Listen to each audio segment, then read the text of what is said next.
Hello guys, आज मैं आपको परसेंटेज टू फ्रैक्शन की टेबल बताऊंगा जो कि आपकी हर एक कंपटीशन एग्जाम में हेल्प करेगी। चलो स्टार्ट करते हैं। 1/2 को हम 50% बोल सकते हैं। ऐसे ही हम 1/3 को 33.33% लिख सकते हैं और इसको हम फ्रैक्शन में 33 1/3 भी लिख सकते हैं। 1/4 25% और 1/5 20%। दोनों बहुत नॉर्मल है, सबको पता है।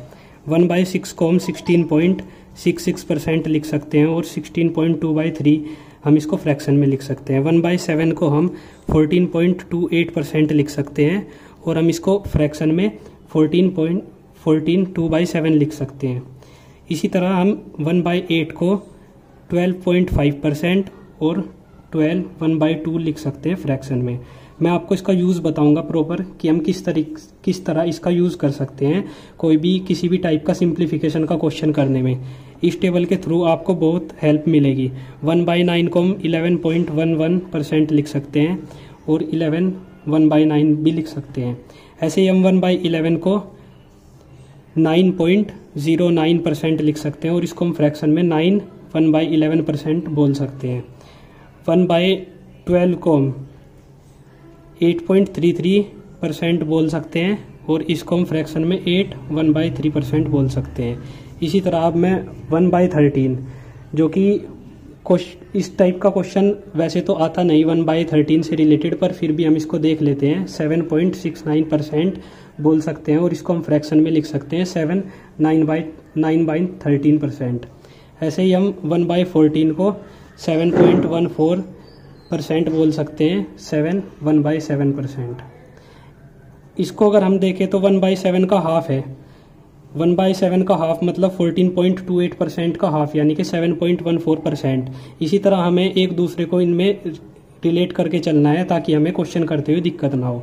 1/15 को हम 16.66% बोल सकते हैं यानी कि 6.2/3% ये फ्रैक्शन में हो गया। 1/16 6.25% यानी कि 6 1/4%। अब 1/17 1/18 और 1/19 इसकी आपको कभी ज़रूरत नहीं पड़ेगी। आप कोई भी कंपटीशन एग्जाम में देख लीजिए, कभी नहीं पूछे जाते। इसलिए 1/20 5% और 1/25 4% और 1/50 20%।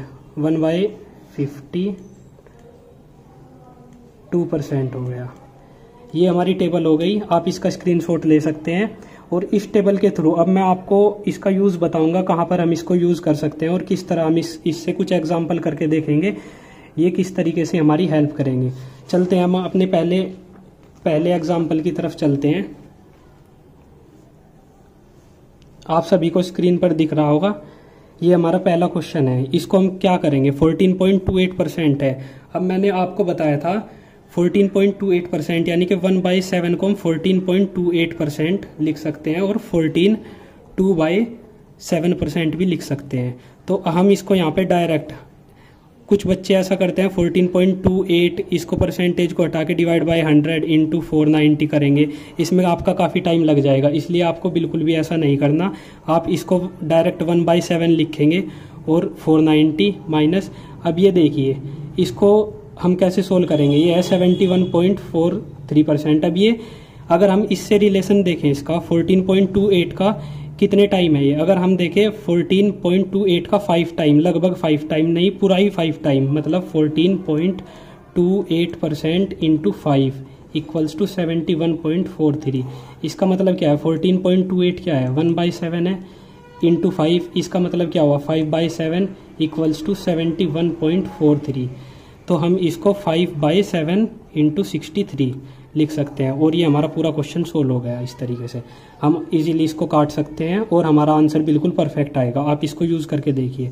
अब कुछ इस टाइप के क्वेश्चन देखने को मिलते हैं। इसमें बच्चे क्या करते हैं, इस परसेंटेज को हटाएंगे और डिवाइड में 100 लिखेंगे, पर वो बिल्कुल गलत है।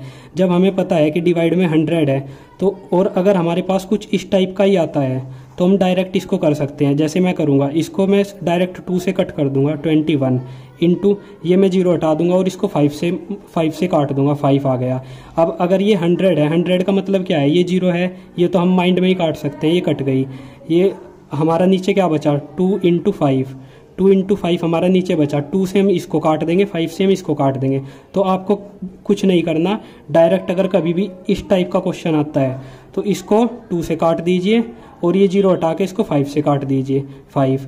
इसी तरह हम इसको करेंगे, डिवाइड बाय 100 नहीं करेंगे, जो डिवाइड बाय 100 होगा उससे एक 0 तो ये कट गई, और इसको हम 2 से काट देंगे 24 आ जाएगा, और इसको हम 5 से काट देंगे क्योंकि ये 10 का मतलब क्या है 2 इंटू 5 है। तो इस तरह अगर हम इसको 5 से काटे 23 आ जाएगा और ये 24 आ जाएगा, और ये हमारा क्वेश्चन सोल्व हो गया। इस तरह हम बहुत जल्दी इस टाइप के क्वेश्चन को कर सकते हैं। दोस्तों अगर बैंकिंग का एग्जाम देखा जाए तो हमें 35 क्वेश्चन करने के लिए 20 मिनट मिलती है, यानी कि हमारे पास बहुत कम टाइम होता है। अगर हम 5 सेकंड भी अपनी बचा पा रहे हैं तो वो भी हमारे लिए बहुत ज़्यादा अच्छी बात है। इसलिए हम 100 को नीचे लिखने की गलती नहीं करेंगे, हम डायरेक्ट कट करके डायरेक्ट आंसर निकालेंगे। अब हम अपने अगले क्वेश्चन पे चलते हैं। अब देखिए जैसे ये क्वेश्चन है 66.66%। अब कुछ बच्चे इसी को क्या करेंगे, परसेंटेज हटा के डिवाइड बाय 100, फिर वही गलती करेंगे दोबारा। हमें पता है 33.33% 1/3 के इक्वल होता है। अभी मैंने आपको टेबल में दिखाया था, आप देख सकते हैं। तो इसके बाद हम क्या करेंगे, 33 हमें पता है, इसका अगर हम डबल कर दें तो ये वैल्यू आ जाएगी, तो हमको इसका डबल मतलब इसका डबल हो गया, तो इसकी वैल्यू क्या हो गई 2/3, यानी कि हम डायरेक्ट लिखेंगे 2/3 इंटू 480 प्लस 37.5। अब देखिए 1/8 मैंने आपको अभी बताया था, 1/8 12.5% होता है। तो अगर मैं इसको देखूं, इसको अगर मैं 3 से मल्टीप्लाई कर दूं तो 3 से मल्टीप्लाई करके मेरा क्या आ जाएगा 37.5% आ जाएगा। दोस्तों आपको अभी ये लग रहा होगा कि मैं एकदम रटा के आया हूँगा इसलिए ऐसा कर रहा हूँ, पर ये सब प्रैक्टिस से होता है। जब आप प्रैक्टिस करोगे ना और एग्जाम्पल्स करोगे तो आपको खुद ब खुद प्रैक्टिस हो जाएगी। मेरे तो डायरेक्ट याद है कि 37.5 इक्वल्स टू 3/8 होता है, पर मैं आपको यहाँ पे सोल्व करके दिखाऊंगा, तो इसीलिए 3/8 इसको हम फ्रैक्शन के हिसाब से लिख सकते हैं, 3/8 इंटू 832, और ये आपका क्वेश्चन फ्रैक्शन में आ गया, आप इजीली इसको सोल्व कर सकते हैं। तो आपको माइंड की बिल्कुल यही ट्रिक आजमानी है जिससे आपका क्वेश्चन जल्दी से जल्दी हो सके। आपको बिल्कुल भी किसी भी टाइप का कुछ भी ऐसा नहीं करना जिसकी वजह से आपको टाइम कंजप्शन ज़्यादा हो और आपको पेपर में टाइम ज़्यादा लगे। इसलिए हम अगले कुछ एग्जांपल्स देख लेते हैं। अब आप देखिए जैसे ये है 16% है, मैंने आपको डायरेक्ट बताया था कि 1/25 को हम 4% लिख सकते हैं। ये देखिए 1/25 को हम 4% लिख सकते हैं। तो हम क्या करेंगे, ये जो 16% है हमारा वो कितने टाइम है 4% का, 4 टाइम, मतलब 4% इंटू 4 करूँ तो मैं 16% आ जाएगा ना। इसका मतलब है 4 टाइम है, तो इसका 4 टाइम का मतलब क्या हो गया, ये 4 टाइम हो गया, यानी कि 4/25 इंटू 175। अब आप डायरेक्ट काट दीजिए 7 और 7 चौक 28, आपका आंसर 28 आ गया। तो आप इस तरीके से इस क्वेश्चन को कर सकते हैं।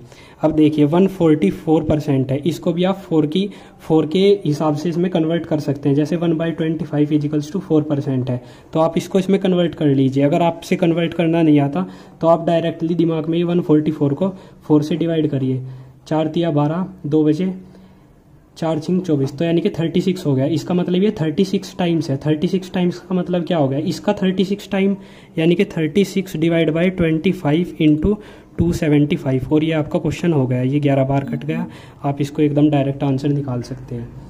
इसके बाद हम अपने नेक्स्ट एग्जाम्पल पर चलते हैं। अब आप देखिए कुछ कॉम्प्लिकेटेड क्वेश्चन ले सकते हैं। जैसे 54 6/11% है। अभी इसको हम कैसे करेंगे, मैंने आपको बताया था 1/11% हमारा इसके इक्वल होता है। आप हमेशा याद रखिए जब भी आपको फ्रैक्शन में ये वैल्यू मिलती है ना ये कहीं ना कहीं इसका मल्टीपल होगा, यानी कि अगर लास्ट इसके नीचे यहाँ पे डिनोमिनेटर में 11 है तो यहाँ पे भी 11 होगा, तो हमेशा आप याद रखिए। तो इसलिए ये इसके कितना टाइम हो जाएगा, हमको पता है 9 6 54, यानी कि लगभग इसका 6 टाइम। 6 टाइम का मतलब मैं क्या लिख सकता हूँ 6/11, ये इसकी वैल्यू होगी 6/11। और ये देखिए हमारा कितने आसानी से इसका आंसर एकदम हम निकाल सकते हैं। और दोस्तों आपको एक चीज़ बताऊँ, 54 6/11 इसका मतलब होता है 54 + 6/11।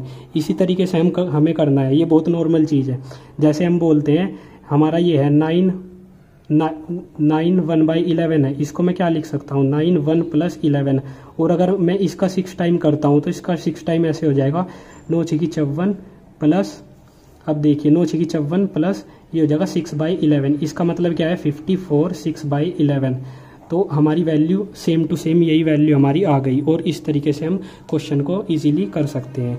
इसी तरह हमारा ये क्वेश्चन है जैसे 23 1/13, तो 1/13 मैंने आपको पिछली अभी बोला था कि ऊपर वाले क्वेश्चन में भी कि 1/13, इसका मतलब 1/13 ये है, तो यानी कि ये इससे रिलेशन होगा इसका कहीं ना कहीं। तो हमें देखना है कितने टाइम्स हो जाएगा। अगर मैं इसको मल्टीप्लाई करूँ 3 से तो लगभग 21 के अप्रोक्स आ जाएगा। 21 के अप्रोक्स मतलब लगभग 23 आ जाएगा, क्योंकि इसमें 0.69 भी है। अगर आप इजीली मल्टीप्लाई करके देखेंगे तो यही आएगा। तो मैं इसको क्या लिख सकता हूँ, 3/13 लिख सकता हूँ मैं, और इसको 78 लिख सकता हूँ। ये आपका क्वेश्चन सोल्व हो गया। तो आप इजीली किसी भी परसेंटेज की वैल्यू को फ्रैक्शन में चेंज करके अगर क्वेश्चन करेंगे तो आपका बहुत टाइम पेपर में बच जाएगा, जिसकी वजह से आपको आसानी होगी। आपको बिल्कुल भी डरना नहीं है अगर आप थोड़ी भी प्रैक्टिस करेंगे इसकी कि हमें किस तरीके से इन्हें लेके चलना है, या फिर एक बार आप टेबल को याद कीजिए। टेबल को याद करने का सबसे आसान तरीका है, आप सुबह उठिए और सबसे पहले एक बार टेबल को रिवाइज करिए या फिर उसको लिख के देखिए। मैं ऐसे ही करता हूँ दोस्तों, इसलिए मेरी पूरी टेबल ये याद